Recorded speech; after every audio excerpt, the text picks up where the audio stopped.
If you had asked me, why at the time, why are you doing this? I might have sounded a little desperate. Just, hey, being a human's like really freaking hard. Welcome to the Soulful Impact Podcast, illuminating a path to impact and success with a whole new level of fulfillment and freedom. I'm your host, Brooks Barron, and my guest today is Ross Geiger. My real purpose here is to be me and to fully embody me. Ross is a co-founder of the San Francisco-based tech startup Zero, and was one of the participants who joined me on my vision quest in Southern Arizona in fall of 2024. In this episode, Ross and I unpack his experience of that quest. We dig into what called him to join in the first place, what helped him be prepared for the experience, what his experience on the quest itself was actually like, and what he's learned from the first few months of his integration journey thus far. When I say I knew I had a call to nature, there was something, I don't know, like a unconscious call to nature that I knew I loved wilderness, trees, just being out there.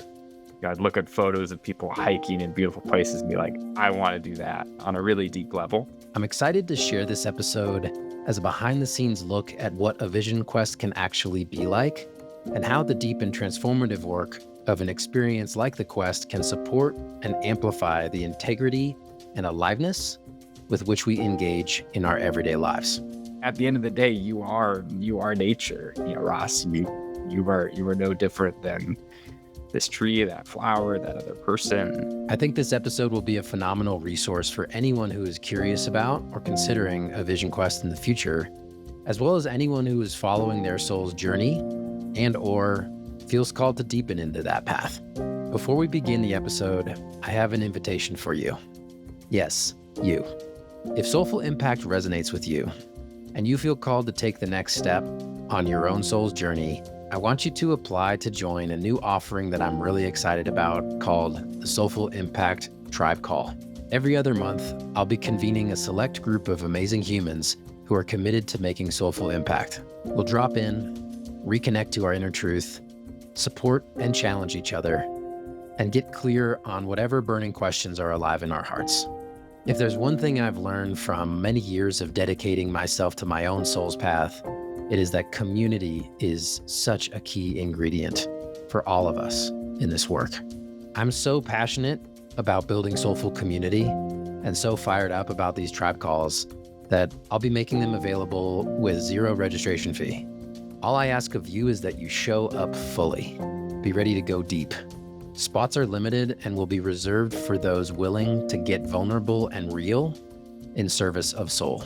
You can apply to join an upcoming call at soulfulimpact.co/tribe. That's soulfulimpact.co/TRIBE. I hope to see you there.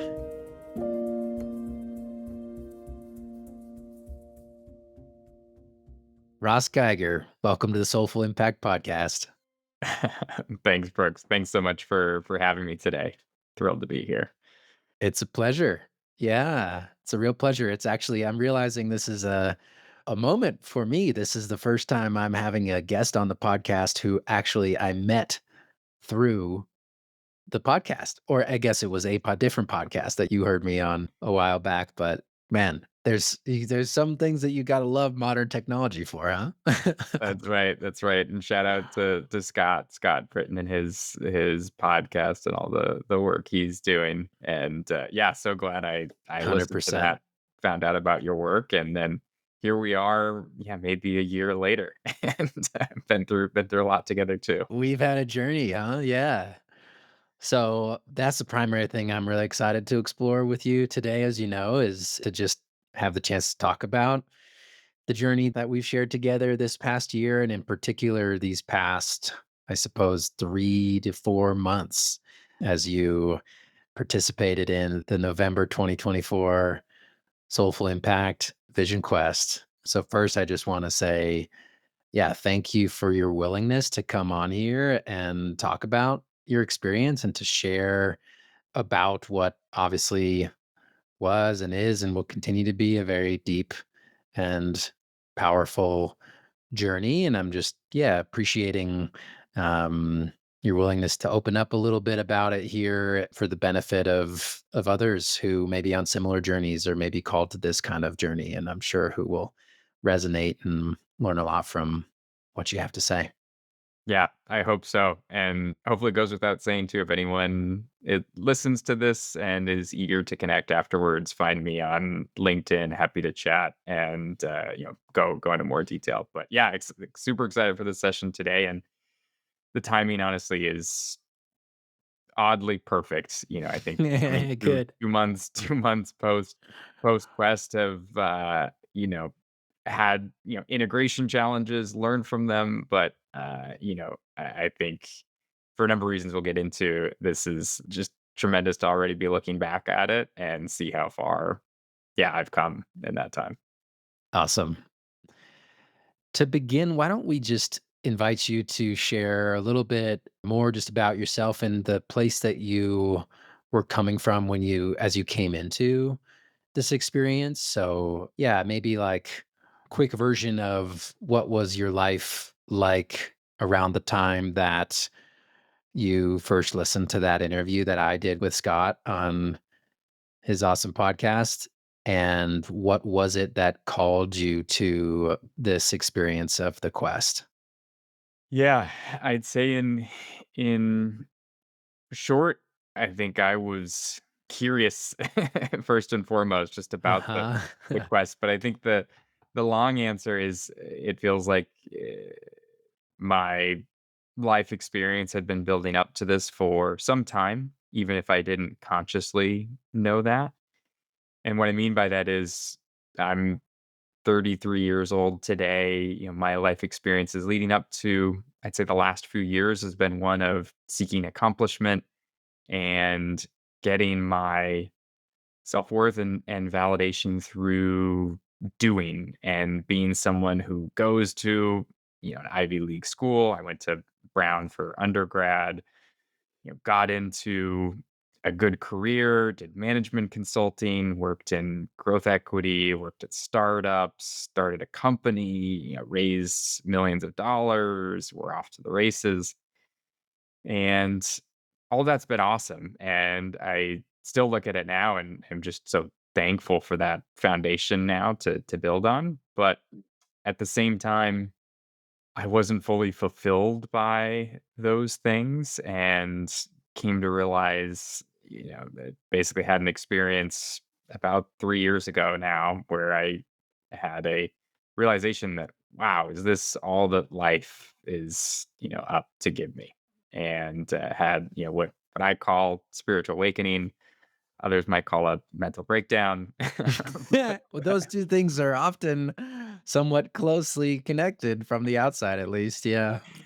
Very tightly related. And that time 3 years ago has really opened up a beautiful inward journey for me of just going, understanding who am I? Why are we all here? What is this, you know, reality that we're in? And Mhm.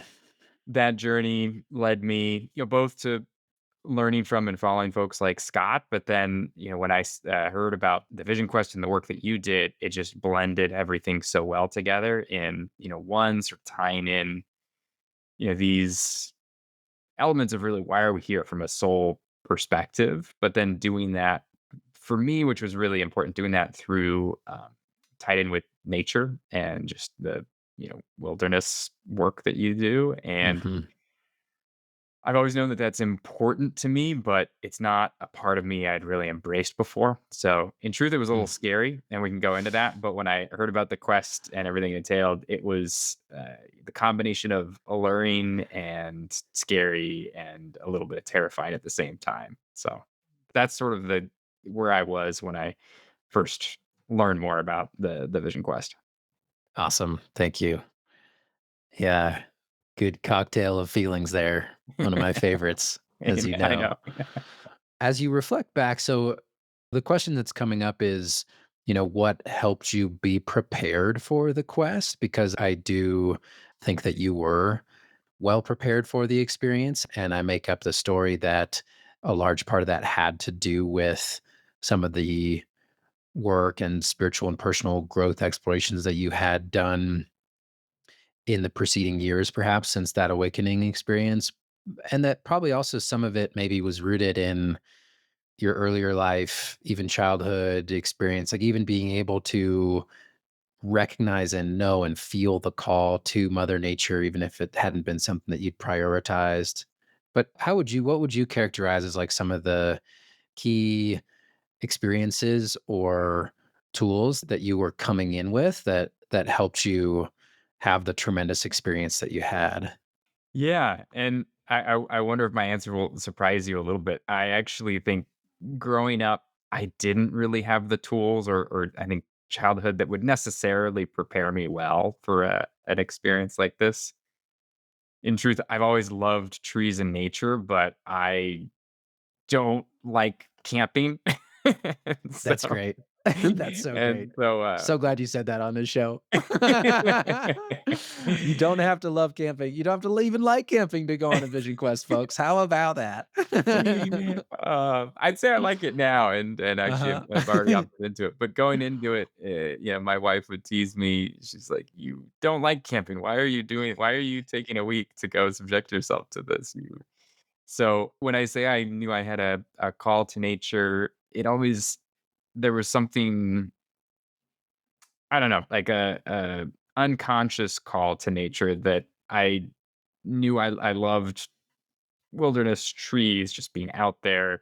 I'd look at photos of people hiking in beautiful places and be like, I want to do that on a really deep level. Mm, But I wouldn't see coming into this. I think I had camped, outside in a tent once in several years, and I'm the kind of person that I was like, okay, I don't need to do that for a while. uh-huh. Like, where's the Yep. coffee? Where's the bathroom? So I think coming into that, I had a tiny bit of prep for that. So I did do one solo camping trip, in Humboldt, near the redwood trees beforehand, just to get comfortable with how does the tent work, things like that.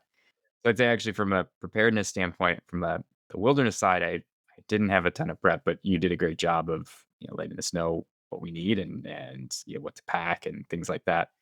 But from a I'd say where I was maybe more prepared was the spiritual inner work part. And that's been really I mentioned the last 3 years of work. And this actually it might be lead into other questions, but I had found that my inner work was reaching maybe not a total plateau, but sort of diminishing marginal returns where I had a lot of growth early on and then had hit the last 6-12 months before the quest just was in the same struggles. Some folks might know what I'm talking about. You're kind of in the same cycle. You're seeing the same inner work, shadows, trauma, triggers coming up again and again, and not really having a way or tools to overcome them. And so that Mhm. from that standpoint, I had a base of work and understanding myself, but was sort of running into blocks. And so that's what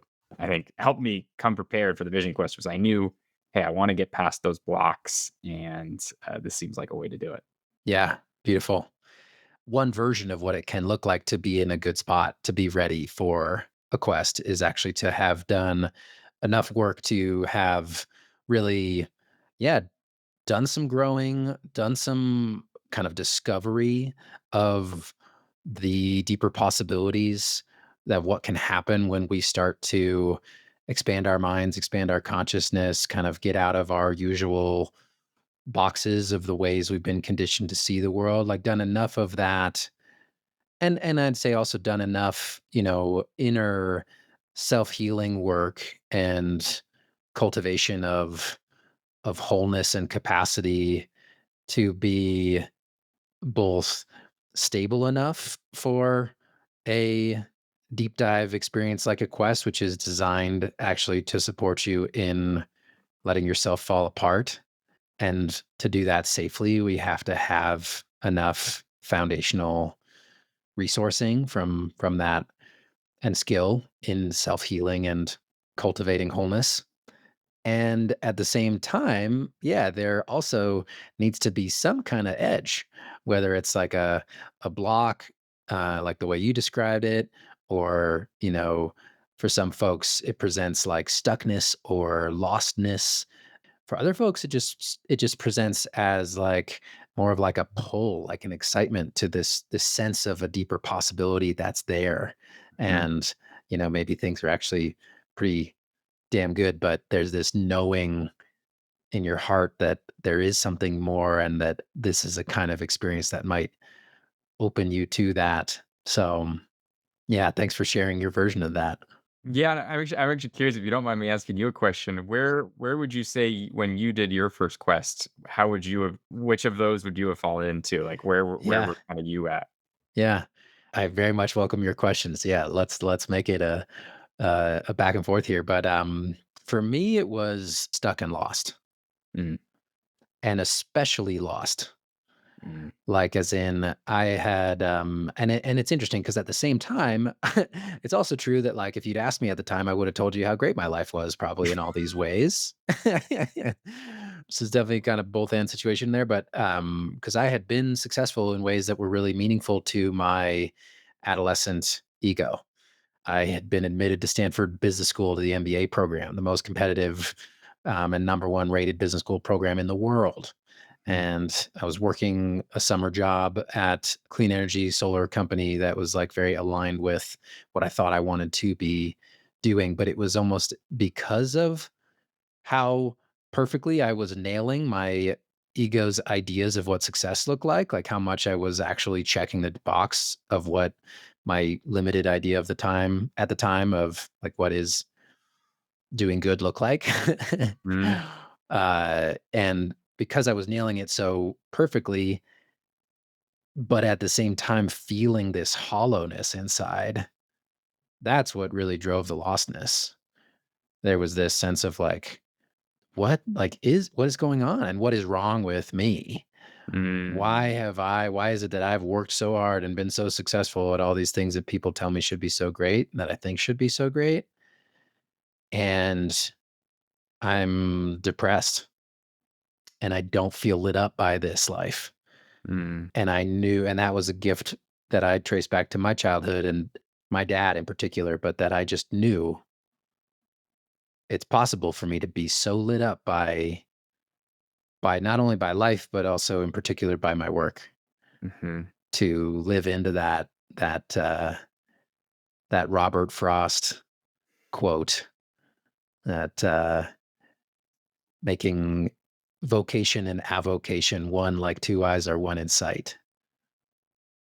mm, I knew that was possible. I wanted it with every cell in my body, and I also knew that it was possible for me to do something really meaningful and unique in the world, to like make a mark, make the world a little more beautiful in my own unique way. And I was longing so deeply for that, for the sense of meaning that I would get from it, but also from the recognition of how much the world seem to need it from not just me, but from everybody. And I mm. still hold that view. Hence, my whole orientation around soulful impact. Yeah. Thank you for sharing. And it's also I just sort of reflecting back, it's actually pretty interesting. I think we would both say our Vision Quest experiences were transformative, but we came from different places. You had a, Hmm. as you described, surprised and lost, and then had a pretty, and I hope you don't mind me saying, like aggressive change in sort of Yeah, external direction. Where I think, for me, we'll get into it. I think if you ask most folks from an external direction, I probably haven't changed yeah, at right, all. It's really an internal subtle change, even though I was open to a much more drastic change. It just isn't what my soul seems to have asked me for, at least not yeah, yet. So I think it's been interesting, and I think these are both just tremendous experiences, but maybe different sort of vectors of change. absolutely. Yeah, I love that you called that out, and that's a big reason why I'm excited to have you on here and to explore Mm, because it's a because I get that actually a fair amount when I tell my story to mm, people about my quest, and they're like, "Well, do I have to be depressed and lost for this to be for me?" I was like, yeah, "No." It's one good way to do it. I can vouch for that. Yeah, yeah. But there's many ways to do it, and also in terms of what the change actually looks like, it's so easy for us to over-index on the external. That's just another way that we actually kinda get ourselves lost and or slow the we slow the process down really, by do we get distracted in focusing. I think that, that's what really matters, where actually what really matters is, yeah, it's totally the inner place of what's the experience you're creating for yourself inside yourself, and where are you coming from, where are you moving from, where are you operating from? It does require, and you 100% to tip of the hat, like, you gave it your all to this experience, and part of that, to the quest experience, and part of that is being willing to let go of control, to sort of surrender that as much as you're willing, of course, but to surrender, to some higher wisdom, to allow the wisdom of your soul to move through you. That requires us to surrender the smaller desires of the ego and trust that what comes back is what's truly aligned. But yeah, it doesn't necessarily, like, it's not necessarily better in any kind of way for what comes back to be like, yeah, change the direction, versus what comes back like, actually stay the course, and like, here's some new things you can now understand about the course that you're on, to help you feel how aligned it is to your soul, and to help the staying the course still feel like the adventure of a lifetime. And I look forward to that's been my experience of you, is seeing how that can be true. Exactly. Yeah.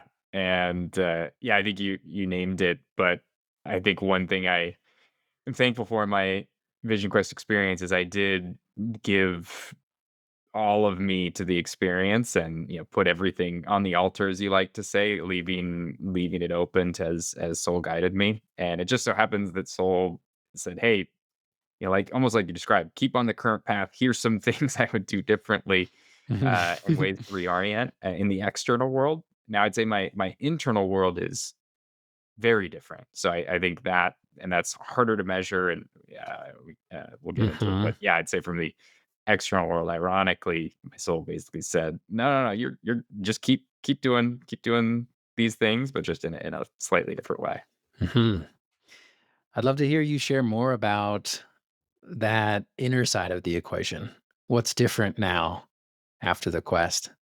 From the inner work perspective, I think the person, the Ross who showed up to the quest, was really scared and timid, hesitant, Mhm. seeking validation from others. And while I'd say those are still things I'm working through, I think what I discovered on the quest is that's not who I am. And Mhm. those are sort of trained parts or cycles or like thought loops that have come up over time, and many of them actually have good reasons for being there. They're protecting me from some trauma, small t trauma I was facing, from some emotions I didn't want to feel. And so as I work with those parts of me, they're actually very helpful, loving parts. They're just unfortunately doing work that isn't really required to be me, and to be Mhm. who I am. And so I think what happened to me, fast forwarding to the quest, is the Vision Quest really, and again, if you commit fully, it just breaks you totally open. So all Yeah. of all of those things are just, they're acknowledged, they're seen, but you're kind of broken into, a blank slate in a way, like tabula rasa, like just totally opened up and vulnerable. And for me, that was both, external physical. I'm, out there in the desert, as I mentioned, not super comfortable camping. Done it a handful of times by myself, fasting for 3 days when I typically eat a snack every 2 hours. And so yeah, there's the physical element, but then also the mental element, where you, and again, this is a shout out to you and the process, but you gave us some prompts to work with, of whether that's communicating with people that are still alive, people that have passed, things that we wish to say to them. And so emotionally, in addition to physically, you're giving everything, and exposing yourself to the quest, and ideally to get an encounter with your soul. And the combination of those 2 things helps break down all of those. For me, it was all those scared, hesitant, timid parts. They just were too tired. They couldn't be there anymore. Mm. And for me, then coming out of that, the solo experience, I came back as just a totally different person internally, like, just felt different, was talking differently, thinking differently, because I had just been basically through this reworking process. And it's not to say that I'm enlightened and now fully past all of those, Of traumas. course. Like, those cycles are still there and working through them, but now there's a acknowledgement of them for what they are, and I've got more distance to really work with them and see what they're here to give me. Mhm.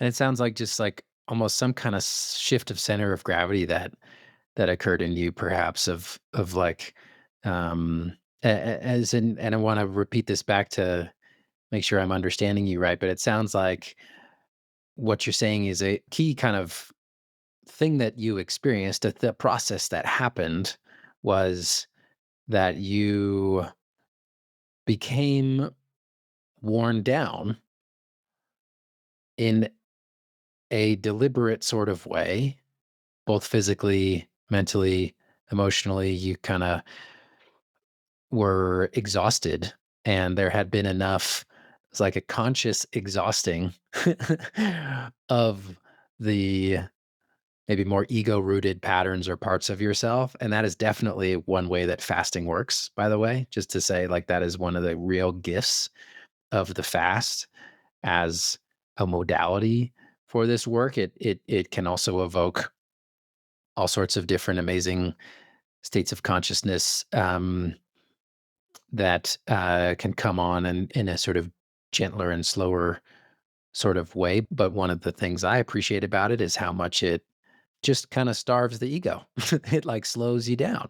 Your prefrontal cortex is an energy intensive center of the brain, and so it's one of the first things to get less juice when you're not eating for a while. And but then it also sounds like, so because you first were able to quiet things down through that conscious exhausting and exposing, feels like the other key element here, where like through the prep work you and I did together and that you did on your own, you were also bringing awareness, and not just awareness, but loving awareness to a lot of these patterns, to a lot of these ways of being in parts of yourself that you knew wanted to be let go of, perhaps wanted to die and be reborn in some way.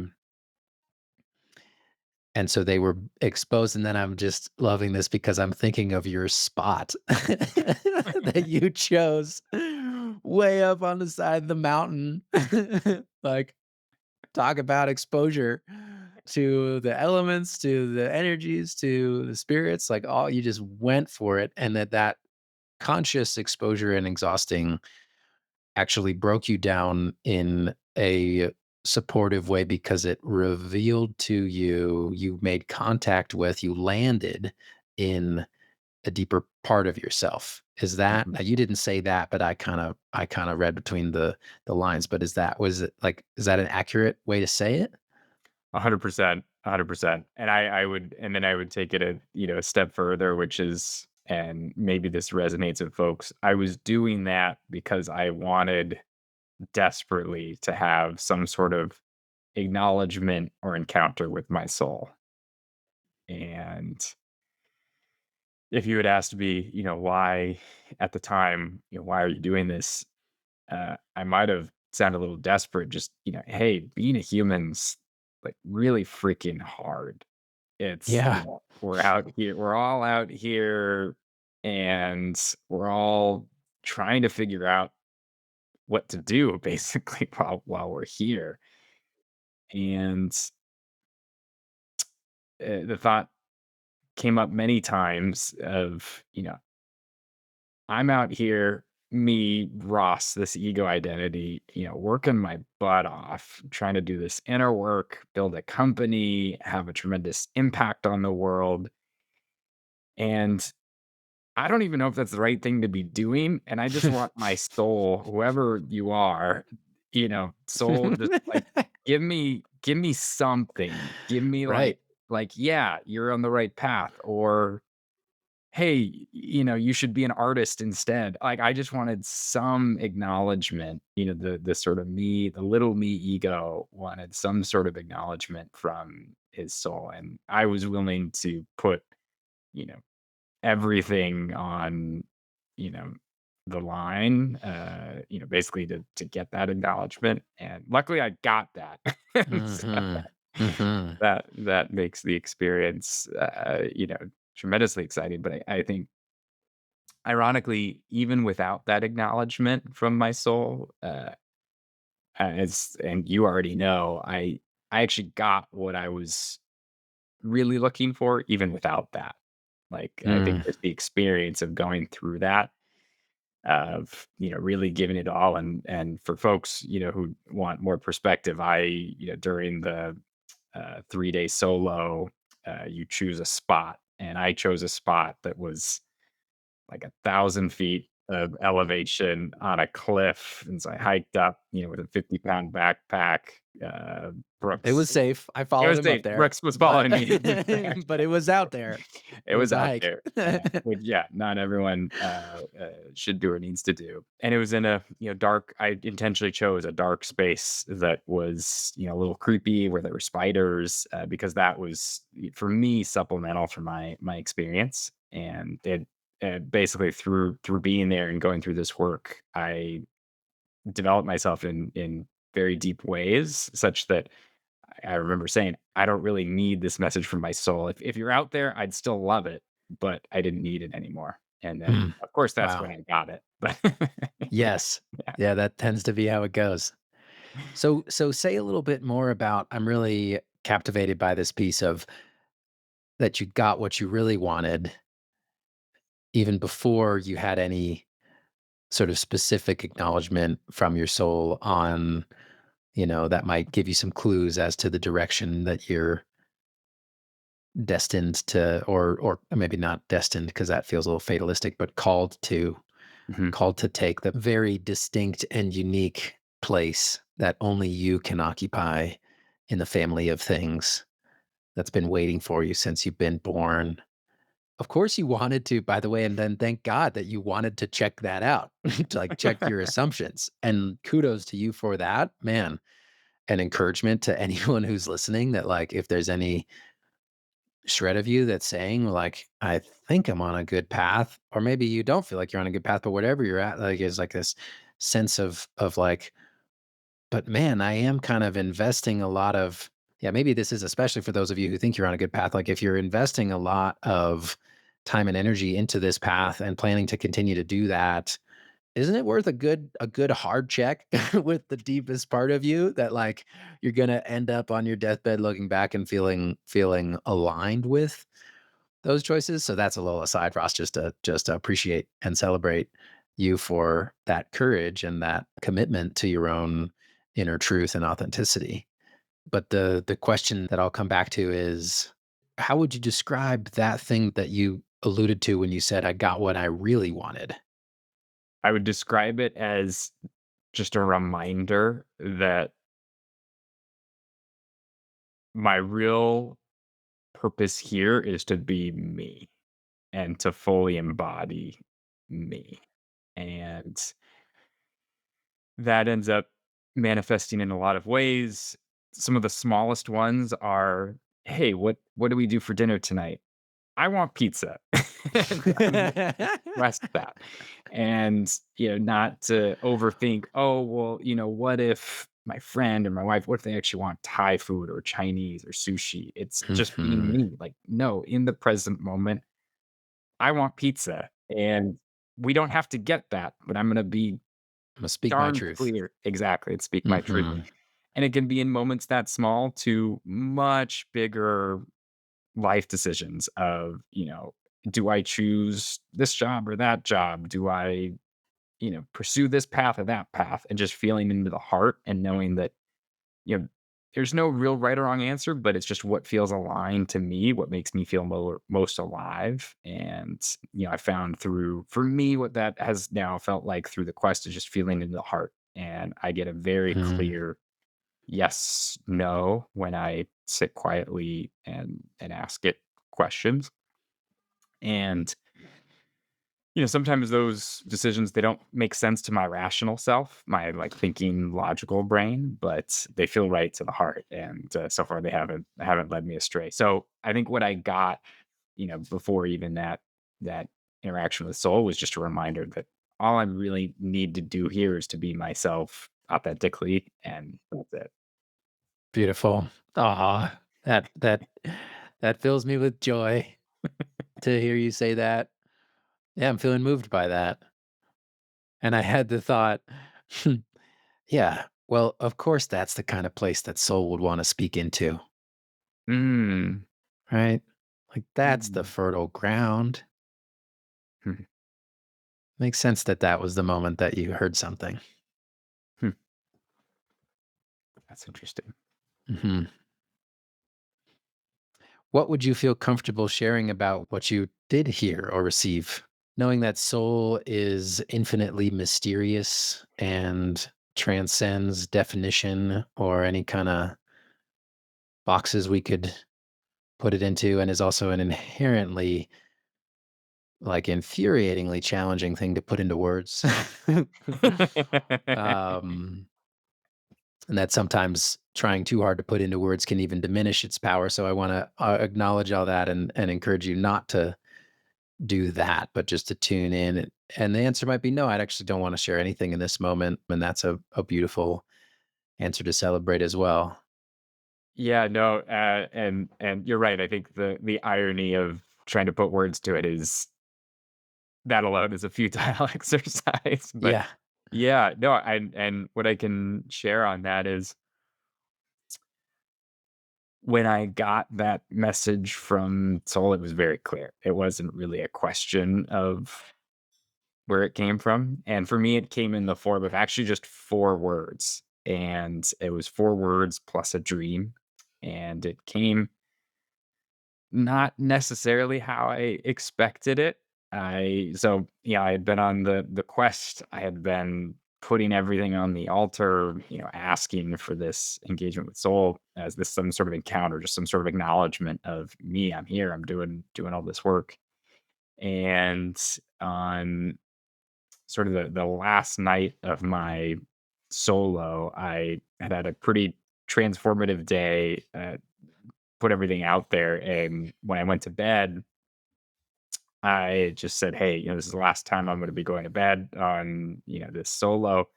Soul, if you're out there, I would still love to, I would still love to know what is." And I asked it actually specifically, what is my craft? What is my game here on this Ah, earth, on this planet? good for you. It makes a difference to ask.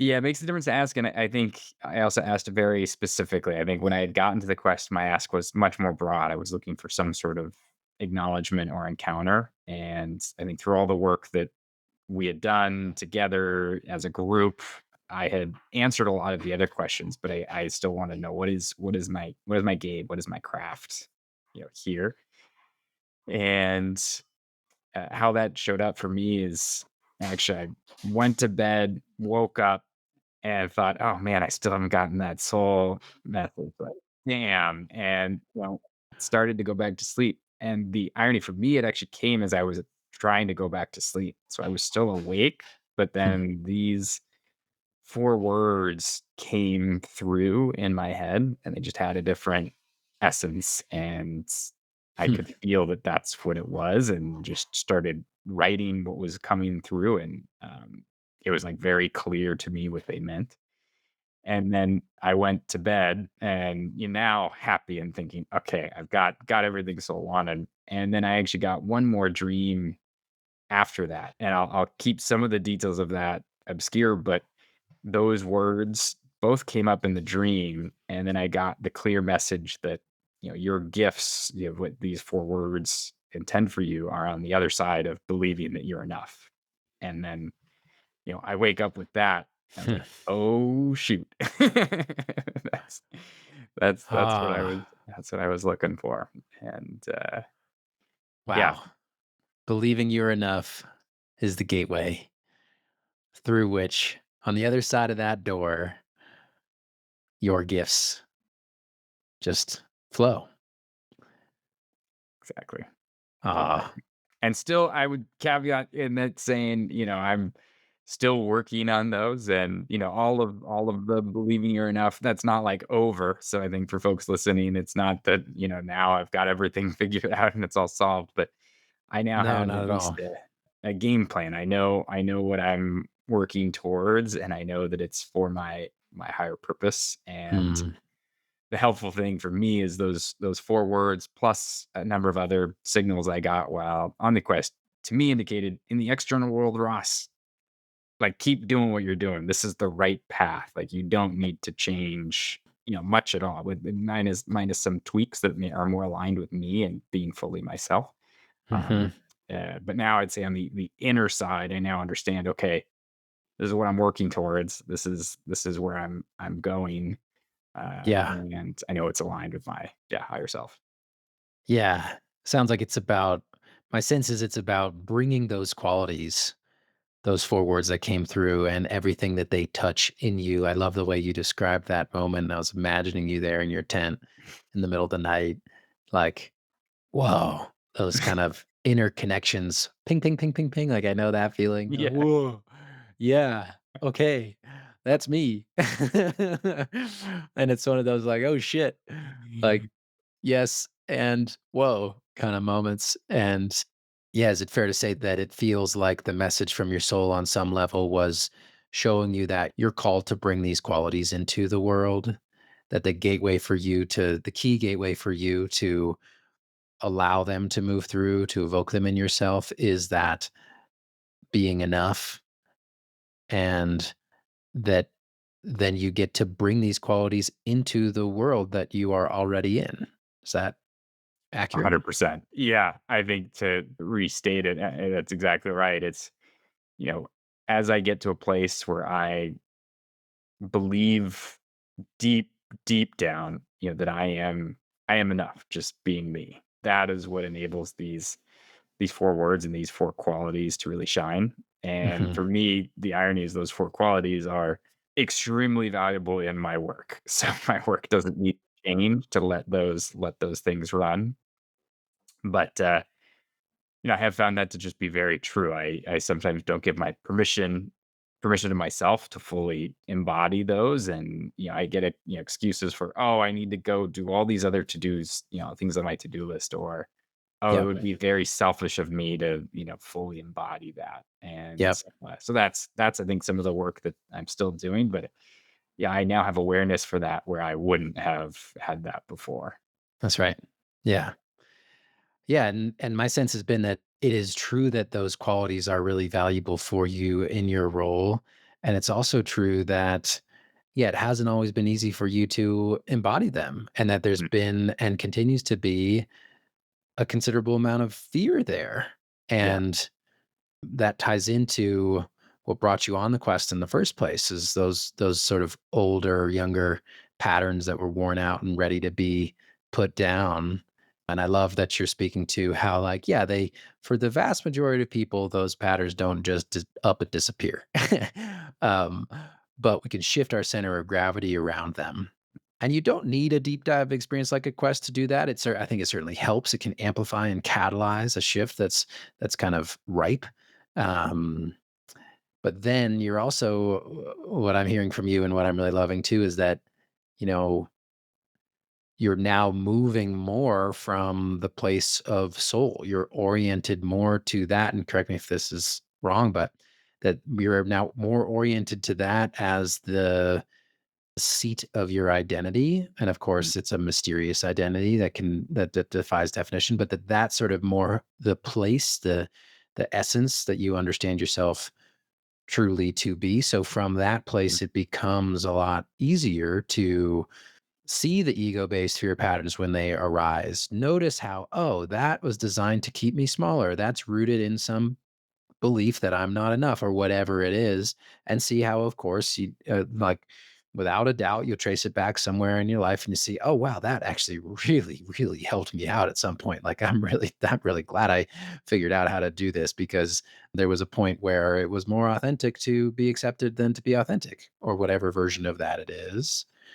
And now I'm at this deeper stage of life, this deeper point in my psychospiritual development as a human being, as a human ego that can be more of a channel for soul and can consciously operate as an agent of soul, including when it means deliberately doing the scary thing because you know and trust on a deeper level that it's what you're called to do. Exactly right. Exactly right. Exactly right. And yeah, I would say still learning how to work with that, but I think that description is perfect of meaning like I'm now rooted in soul more as a place of gravity. And it also makes it a lot easier than to look at the daily ego struggles and be like, oh well, really I'm operating on a much longer time horizon now. So yeah, I can worry about that email to so and so about something, and I see why that's triggering me, but my soul doesn't give a a Yeah, damn about that, and so so it's helpful. so helpful those reminders. It doesn't mean that I shouldn't still respond to that email and take it seriously. I don't think that's actually what soul's saying, but it's actually saying don't let that stress you out more than just what it requires in the present moment. Don't let those thought loops start, where you're going to bed thinking about it. Just, hey, that's a human experience. We're all here having those human experiences. My soul wants me to have those and be present with them, but not to hold on to them. Beautiful.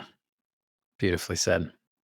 Another element that you brought in earlier is the element of nature and the wilderness and the wild, and that being such a key aspect of the quest experience. And I like to say that, the vision quest really is a journey into the wilds. It's both the outer wilds of, a wild place, wild land, and the portal that wild land is to the spiritual wilds, like the beyond, the mystery. And at the same time, it's also a journey into the inner wilds and the inner depths, like the part of ourselves that defy conditioning, that cannot be conditioned. Like soul, for example, I would say is the primary example of that. Like you can't domesticate soul.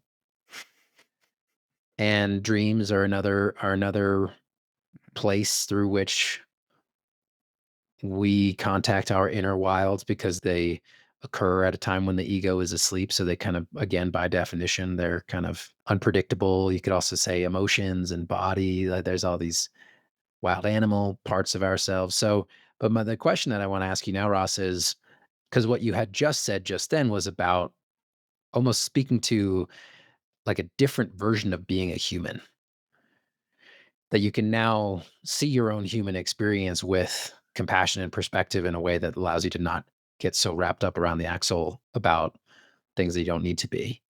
And Mhm. it brought up for me this other question of like, yeah, well, what does it mean to be a human? And what is our place as humans in the broader family of life? I know that that has been something that's been so powerful for me about this nature-based soul work in particular, is this sense of like getting to come home to feeling a sense of belonging in the world and myself in a whole different way. But I'd love to hear how that maybe resonates with your experience.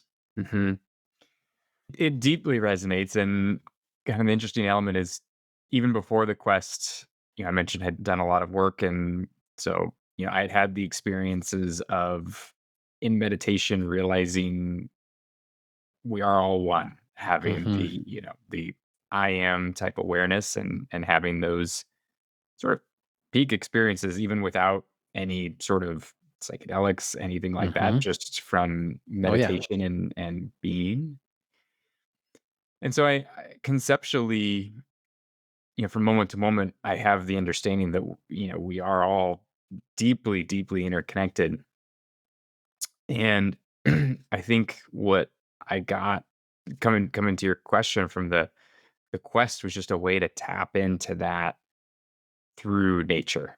and to do it, I can go walk outside in the backyard and have a related experience that just reminds me of that. Whereas before it was sort of relying on these somewhat spontaneous, not able to always regenerate these sort of feelings and experiences, but realizing that, hey, Mother Nature's out here. You could just go chat with her, and she'll remind you probably pretty quickly that Yeah, yeah.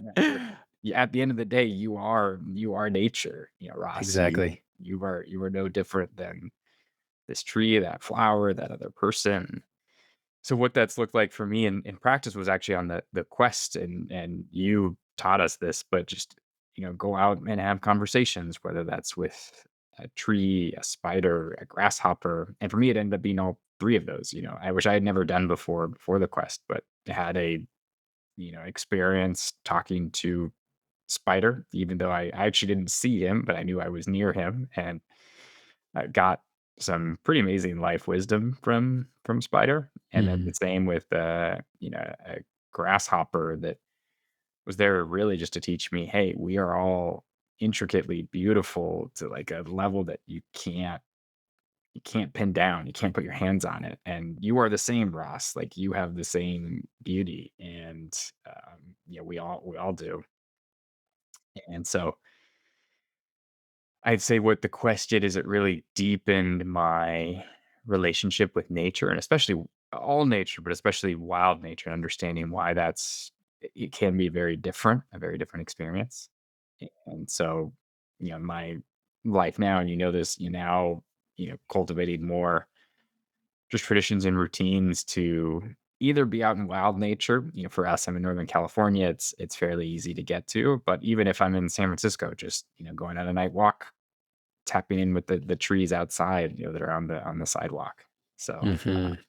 yeah, I would say to recap, I knew going into the quest that nature was important and valuable to me, but I'd say my relationship is deepened in a much more mystical, sort of spiritual way. Yeah. You have so many more allies now. Yes, yeah, yeah.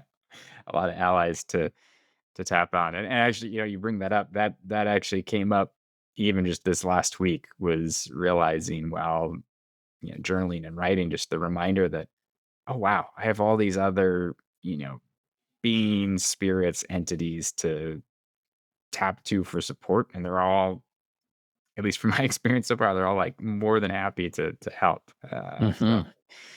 Yeah, that's my experience too. Isn't that amazing? Like sometimes it can be the hardest thing just to get ourselves to ask, just to kind of break out of the routine or whatever, like, you know, or whatever defense mechanism the ego is running, whatever interference at the time, because the scared and threatened ego wants to stay in control, doesn't want to cede control to a higher power. But then gosh, when we do, when we open ourselves with humility, mm, with love, with appreciation, and that's of course right. That's a key thing that we talked a lot about on the quest is the way of building relationship with the more than human world, and how important it is to approach it really as if you are fully coming from the place of experiencing these other beings as fully conscious and sentient, as if you were meeting a new group of people. And how would you build a little connection and show a little vulnerability, open yourself up, speak from the heart. And I think, it's great to witness how much that impacts the response we get in human to human interactions. And I think the same thing is true in human to other than human interactions. But, it's such a also inspiring and healing thing to experience the love of the more than human world, and it's how crazy willing they how, are to support. Yeah. and just to add, sorry to cut you No, off, go I ahead. just realized I mentioned that experience of me realizing the other night that I needed, support. I couldn't figure it out on my own, and I needed help. And ironically, it wasn't a deep pondering my life sort of question. It was actually just related to my business, which was like, Hmm. how do we grow awareness for this thing that we're doing? And it just occurred to me that Yeah, I literally asked a tree.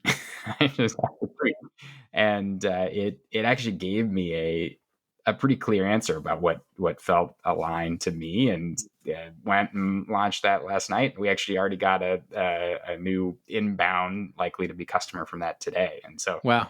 it's just so cool. Just now, even reflecting on before. I think what Ross would have done is just hit his head against a wall and worked really hard and had a late night and try to figure it out. And then now just tapping into a much deeper like wealth of knowledge that just allows things to happen much more simply and without, the same, ego struggles and exhaustion but yeah, You don't have to force it. you don't have to force it. Exactly. Yeah. You can just let it happen through you. Mhm.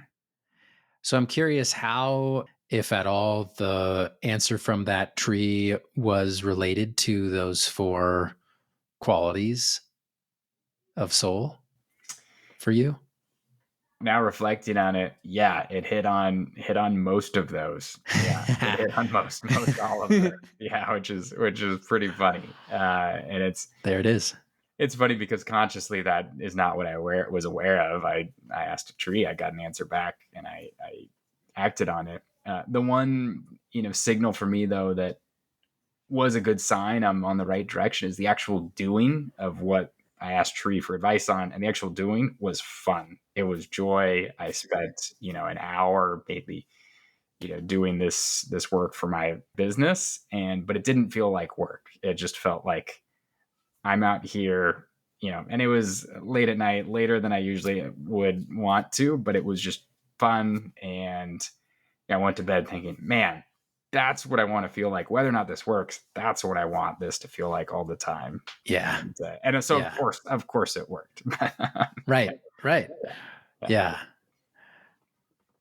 But that's also really an important, I think, realization for you to have, for you to know that it's almost another version of like, oh, this is what I'm really after. What I'm really after is feeling this good and alive and having such fun, enjoying what I do. And the feedback is telling. Yeah, it's telling the way that life responds to us when we operate from that place. And it doesn't necessarily always happen that way. It does tend to happen that way. And when it doesn't, then perhaps there's always some kind of learning in it to be grappled with. And I think it's part of how soul continues to speak to us and through us as we deepen into this journey, and as you are kind of embarking on the long and mysterious and exciting road of yeah, what does it actually mean for me, Ross, to embody my soul in the world, and what are the different forms that it could take and the different venues for it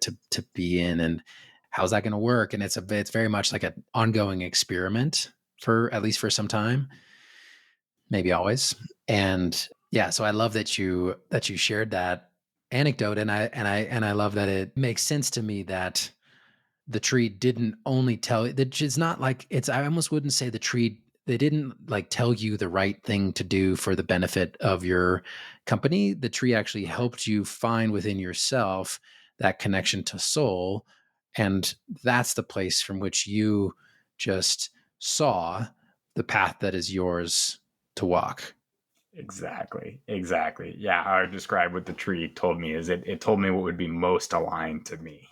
And There it is. that was it. Yeah, there it is. And that's the way soul will lead us. That's the way soul leads us. And it's a different sort of practice as a leader of a company, isn't it? Like there's some boldness to that.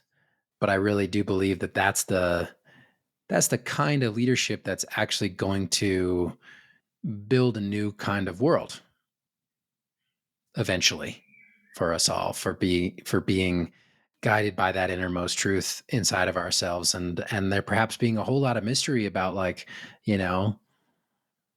the immediate outcomes, or the few, like, what, the specific results, or where it's going to go, what it's going to look like, especially in the near term. Like, I don't know, a lot of unknowns in those questions, but it's almost like following that, like, energetic, soulful, magnetic pull within you and trusting it.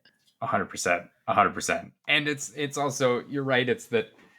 You're right in that trusting to soul means I don't necessarily know where things are going to go, but at the same time, it just on my experience the last 2 months from being back in sort of the real world, it's that when I'm fully aligned and operating from a place of alignment within myself with soul, I'm just going to get a ton more shit done. Like it's going to feel so much more effortless. I'm going to have a ton of energy. It's literally just going to be flowing out of me. And so I think if you asked, the other folks around me, they'd say, wow, like Ross came back. He's just, executing on a very different level than before. And it really just is, I'm having more fun. I'm just, doing more of what I want to do and from a much deeper, more aligned place. And that will just naturally, my experience is that will naturally just result in you producing more impact. Totally. Yeah. Yeah. My next question was, how is this new version of you that's moving from that new place operating in greater service of other people and the whole? Or is that true that he is? Yeah. I would describe the phase that I'm in, at least right now, as still a phase of I will do the world the best good by continuing to transform myself. So I think that, and that could just be as a guide to others, as a role model, even if it's not explicit or said. An Yep. example of that is, I still stepping into from a work perspective, the work that brings me the most joy, brings me alive, allows me to, produce from a very just fun, lighthearted place. And by doing that, I think and hope that inspires others to do the same and realize, wow, that guy is, really operating out there doing his thing. And I can tell he's being authentically himself. And wow, that looks like a lot of fun. Maybe I should do that too. And so it could be, for folks that I don't know, it could also be that it's just, my purpose of doing it is just to show my daughter that, and maybe that's all I need is just, if she sees her dad doing that, that is all I would need. So, to me, I wouldn't say that I have like a grand vision. I have some ideas of maybe how this could be, my higher self could have a big impact on the world, in a much bigger way. But I'm also content with right now. It's, hey, I think it's how we keep developing yourself, and that is actually the best way you could help the world. Yeah. Great wisdom there. And I know from our private conversations as well that I have a sense of that higher vision too. And just to speak, just to affirm the beauty and the authenticity of that, how much I know you to be a man who is and who has become even more through this process, deeply committed to the greater good.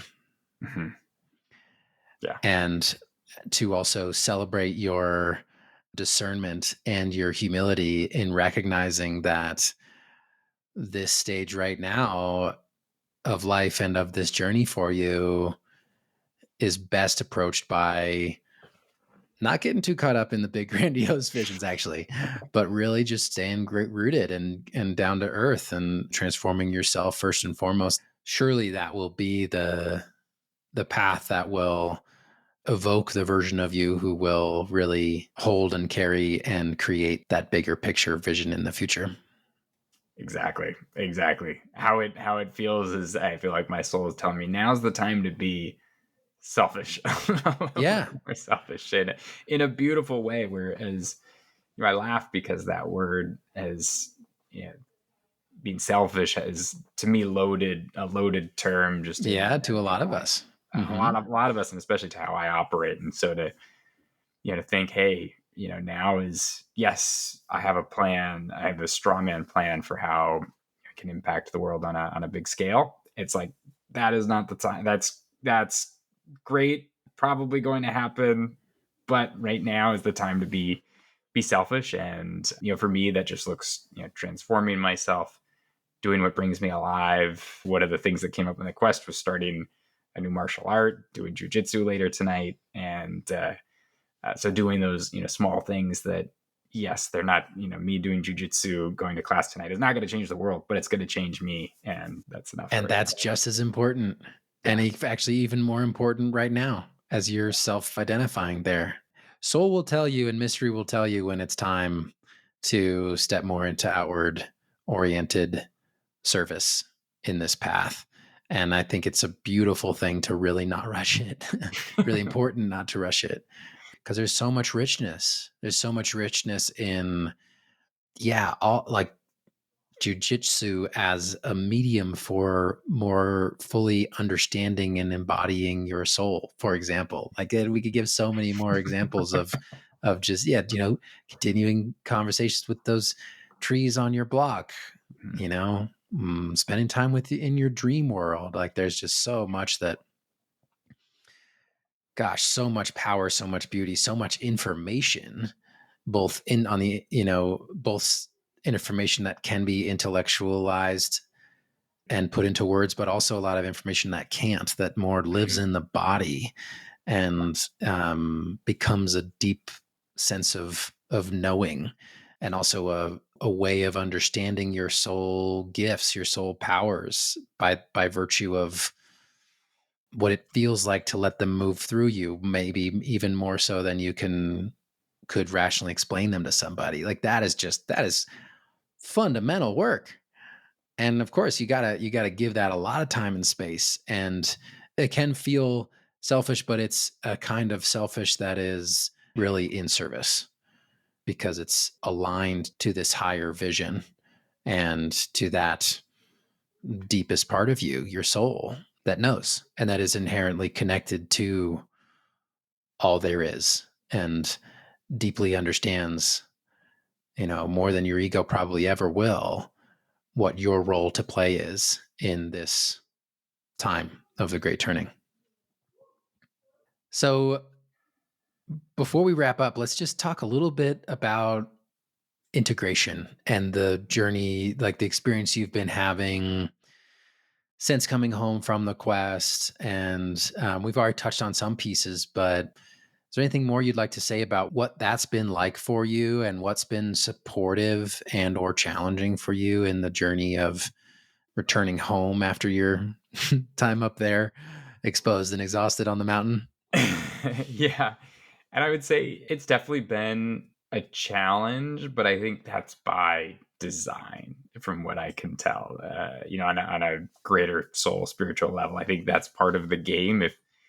If I had gone on my quest and came back and was fully 100% my authentic self, maybe there wouldn't be much else to do and figure out. So Right. as much as I'd love that right now, I think part of it is for me at least right now, is the journey of getting there. And to put actual words to that, you gave this great framework when we left that, hey, you might now be version Y, but everyone else, when you go back into the world, they think you're still version X. And it's going to be confusing to them when you act differently. They're going to try to, pull you back. It's basically version Y. This whole new person is going back into version X's life. And it's going to be really hard not to get pulled into the same tendencies. You're in the same places, you're talking to the same people. Of course, it's natural that you're going to get pulled back into some of those old tendencies and probably stuff that you need to keep working through, Mhm. in truth. And so in the last 2 months, I'd say I've been, coming to grips with that, having to get sucked into version X again and pull my way out, and then and maybe pull is the wrong word, but just be aware of what's happening and sort of sit there, acknowledge it, and then go through the five steps of soulful impact, and remind yourself that you can change your current experience. Mm, nice. So I'd say very much still working through the integration of that, but it's top of mind. It's not like other experiences where you go have some high and then it's completely gone. It's a Mm, daily reminder that, hey, when I go to bed, yeah, that wasn't how I wanted my daily experience to feel like. But and I know that, and I know what good looks like, so I have a reference point to kind of bring me back on track. And yeah, so I think in short, not perfect, but the last thing I'd say is, one of the beauties of doing this in a group and with someone like you that we can work with afterwards is just that sort of group support and reminder that taps you back in. We have the WhatsApp group that everyone's very active on. I'm actually going to see one of our other Vision Quest mates in San Diego in 2 weeks, which awesome. will be great. Yeah, so good to hear that. San Diego Zoo, hit him up, and so I think just building in those reminders have been big for me. So whether it's on I've got my words on my phone, I've got the team to interact with, ask questions to. I've got you to ask questions to. So just feel very, very supported. So glad to hear that.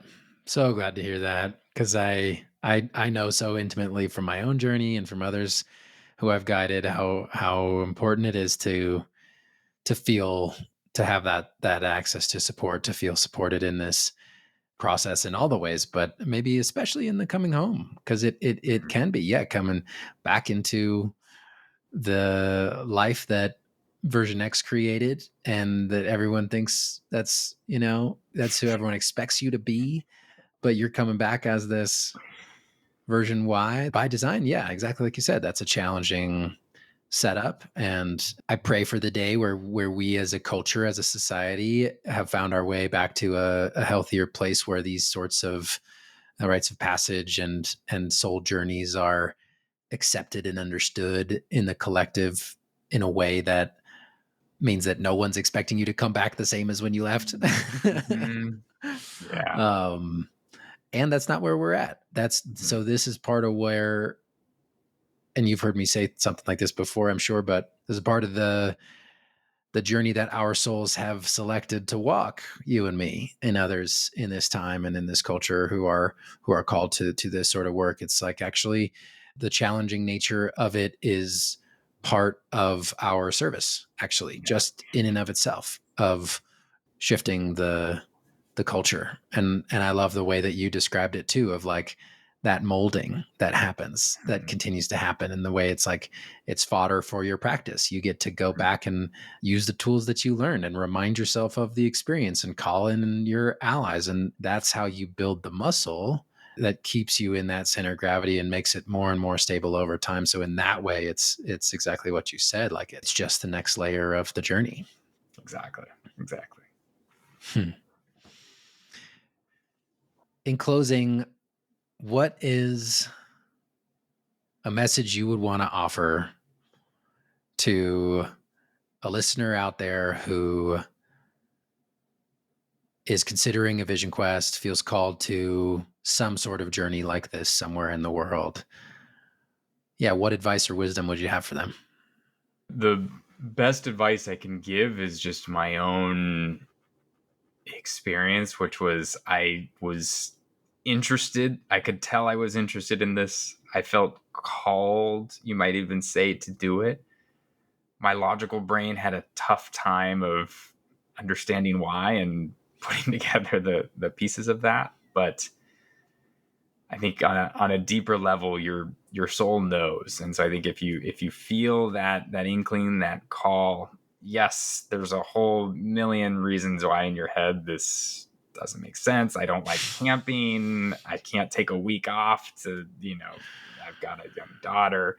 And yes, you should sort out those practical challenges. But I think if you feel that call, just trust that if it is meant to be, the universe will solve those other things for you, as it did for me. We didn't get into that, but yes, I think the universe made very clear you should go because it actually resolved all those other challenges for me. Boom. Ross Geiger, everybody. Thank you so much, my friend. Been such a pleasure having you here today. Thank you so much for having me. Thanks so much for tuning into this episode.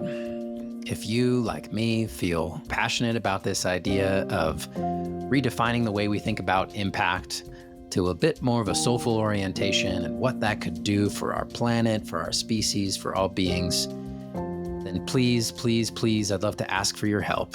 If you could just take a moment to subscribe on whatever platform you receive this podcast and leave, if it feels right to you, a glowing 5-star review.